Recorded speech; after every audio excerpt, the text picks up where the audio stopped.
Hi, and welcome back to the Self-Actualization in the Age of Crisis Chapter Summary Series. I'm your host, Ron Rivers, and today we're going to be discussing Chapter 2, Modern Shamanism, Cannabis, Sin, and the Joy of Novelty. Our embrace of the single truth and the relational universe is in many ways the highest degree of alignment that we can embody with nature. And one of the beautiful things about nature is that it shows us pathways to novelty, play, and joy in almost every direction, in almost every pattern. Right? From the beans that make our morning brew to the sugar water we use yeast to ferment, humanity has always found a way to enjoy life, despite the various challenges and crises that have been on the horizon, right? From the beans that we make our morning brew out of, to the sugar waters we ferment in various directions with yeast, we've always tried to make the best of it. And I also want to emphasize, play is not something strictly human. We have observed play in mammals, in birds, in fish, and some amphibians.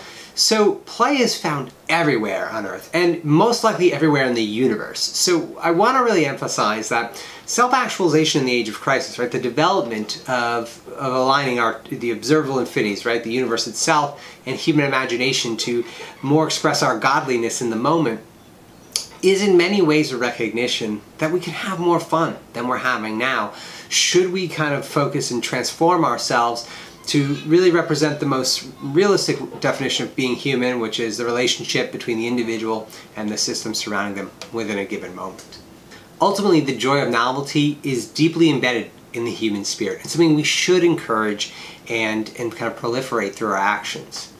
I talk about cannabis. Now, cannabis, this is while the book is fairly pro-cannabis, and certainly I am, it's not intended to encourage you to imbibe if you don't. I have used cannabis in my journey, I talk about this in the text, as really an augmentative kind of practice for small rituals. What I mean by that is smoking and meditating, smoking and doing yoga. These things that I really allow my mind to wander, to meditate, and to deepen the experience. But I would be lying if I said, I didn't also use it for novelty. Sometimes just fun just to be high, right?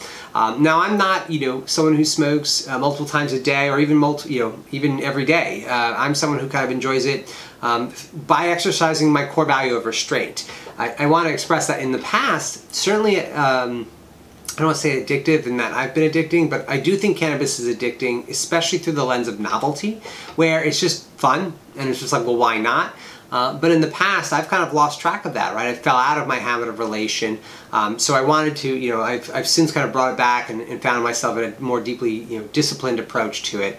But I do want to emphasize, right, cannabis is a great tool, it's a nature-driven tool, it's been leveraged by humanity for thousands of years. There's evidence in both China and India leveraging it for both spiritual practice and for enjoyment.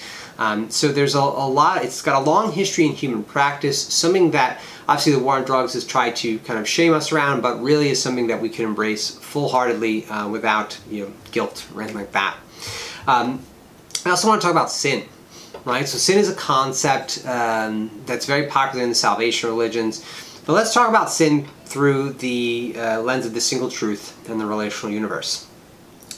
In many ways, sin is forgetfulness. So what I mean by that is we embody a very specific set of core values to align ourselves with the single truth and the relational universe. And to that end, we're not, we're humans, we're fallible beings, and we're not always going to be perfect in terms of aligning ourselves with our values. And really, we can only ever know sin in the future, right? Because in the act of doing, we rarely know what it is. Either that we forget about our core values, or maybe we're just in this state of pure impulse where the chemicals in our brain are just driving us to action, and we do something and later we regret it.